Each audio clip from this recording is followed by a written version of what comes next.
Hello everyone, welcome back on our exclusive channel Sashobhit Dwivedi. So everyone, today I am going to tell you all 6 and 4 marks question of ISC class 12th subject mathematics. कम से कम आपको 50% question मैं आपको बताने वाला हूं और वो आपको उसी मार्क्स में मिलेंगे, यहां तक कि उनका नंबर ऑफ क्वेश्चन भी सेम होगा। आइए बात करते हैं। I am not going to waste a single minute. आइए देखते हैं क्वेश्चन नंबर 11। बेटा क्वेश्चन नंबर 11 लिख लो कहीं पर, आपको मिलेगा मैट्रिक्स का।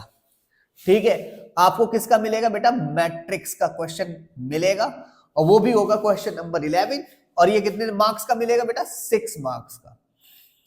बट इस क्वेश्चन की खासियत होगी, ये क्वेश्चन कैसा होगा, ये कुछ वैसा नहीं होने वाला जैसे कि पिछले सेशन में आता रहा। इस बार लैंग्वेज बेस्ड प्रॉब्लम मिलेगी आपको। कोई 3 इक्वेशंस नहीं मिलेंगी डायरेक्टली, ठीक है, कि आप उनका एडजॉइंट निकाल दें और उनकी value of x by Z निकाल लें।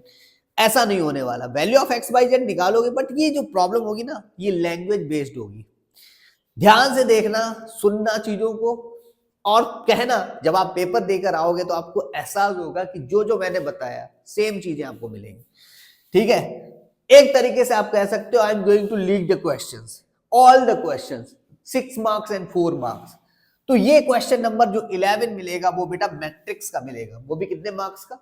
6 मार्क्स का। किस पर बेस्ड मिलेगा? ये लैंग्वेज पर बेस्ड। लिख लो कहीं पर, ये बेटा लैंग्वेज बेस्ड मिलेगा आपको। फिर इसके बाद आते हैं, जो क्वेश्चन मिलने वाला है वो मिलेगा आपको क्वेश्चन नंबर 12। अब क्वेश्चन नंबर 12 में क्या हो सकता है? देखो, और का केस हो सकता है। और के केस में अगर हम बात करें तो इसमें आपको डिफरेंशियल इक्वेशन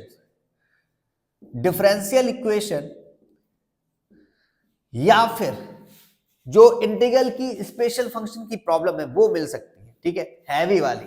ठीक है, इंटीग्रल प्रॉब्लम वो आपको मिल सकती है। मैं यहाँ पे शॉर्ट में लिख रहा हूं इंटीग्रल प्रॉब्लम। ठीक है, स्पेशल फंक्शन पर बेस्ड प्रॉब्लम आपको मिल सकती है। बट डिफरेंशियल इक्वेशन की जहां तक अगर हम बात करें तो आपको वेरिएबल सेपरेबल का केस मिल सकता है।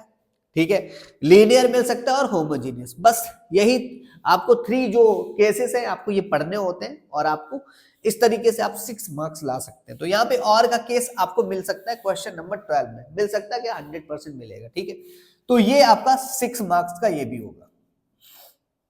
मैं वो सारे क्वेश्चन लिख रहा हूं, सीक्वेंस से लिख रहा हूं। क्वेश्चन नंबर 11 हो गया 6 मार्क्स का, क्वेश्चन नंबर 12 हो गया।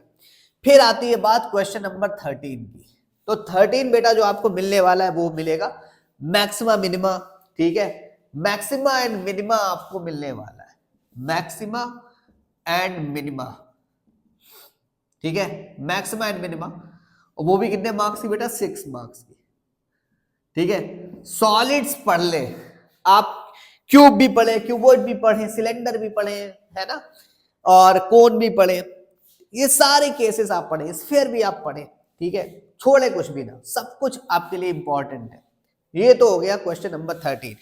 अब बात कर लेते हैं जो नेक्स्ट क्वेश्चन है, क्वेश्चन नंबर 14। ये भी आपको 6 मार्क्स का मिल सकता है। मिल सकता क्या? इसके भी चांसेस 100% है। रैंडम वेरिएबल पर बेस्ड, प्रोबेबिलिटी पर बेस्ड। ठीक है, रैंडम वेरिएबल आप लिख सकते हैं, प्रोबेबिलिटी टॉपिक में आप जाएंगे, रैंडम वेरिएबल पर बेस्ड प्रॉब्लम आपको मिलेंगे, उनको जरूर सॉल्व कर लें। ठीक है, ये आपको 6 मार्क्स का मिल सकता है, 6 मार्क्स का। ठीक है, ये हो गया क्वेश्चन नंबर 14। हम इस बीच अब बात करेंगे आपसे क्वेश्चन नंबर 10 हो गया। आइए क्वेश्चन नंबर 10 की बात कर लेते हैं, जो बेस्ड होगा बेटा बेस थ्योरम पर। क्वेश्चन नंबर 10 जो होगा, यहां तक 4 क्वेश्चन आपको टोटल मिलेंगे। कितने मार्क्स के बेटा? 6 मार्क्स के।